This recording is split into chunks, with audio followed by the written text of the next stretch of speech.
Coatings are applied in almost all industrial fields, making them an integral part of everyday life.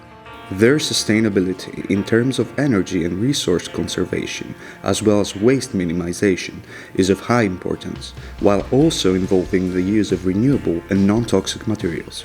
Moreover, the coatings industry has been driven by regulatory issues to diminish the content of volatile organic compounds to improve indoor and outdoor air quality. Therefore, the challenge is to substitute fossil-based resins with new bio-based alternatives, maintaining at least the same performance.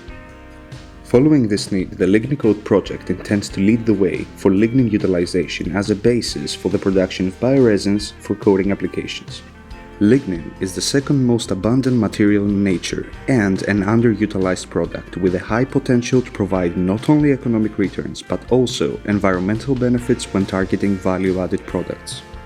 LIGNICOAT's aim is to develop bio-additives such as enzymes and bio-encapsulated bioactive molecules that increase the bio-based content in coatings, ensure performance, but also take advantage of lignin's specific characteristics to provide anti-corrosive, fireproof, and antimicrobial features in high-volume market applications. For this purpose, LIGNICOAT is formed by a multidisciplinary consortium consisting of 8 industrial partners and 6 RTOs from 8 European countries. For more information, visit the LIGNICOAT website and follow us on LinkedIn and Facebook.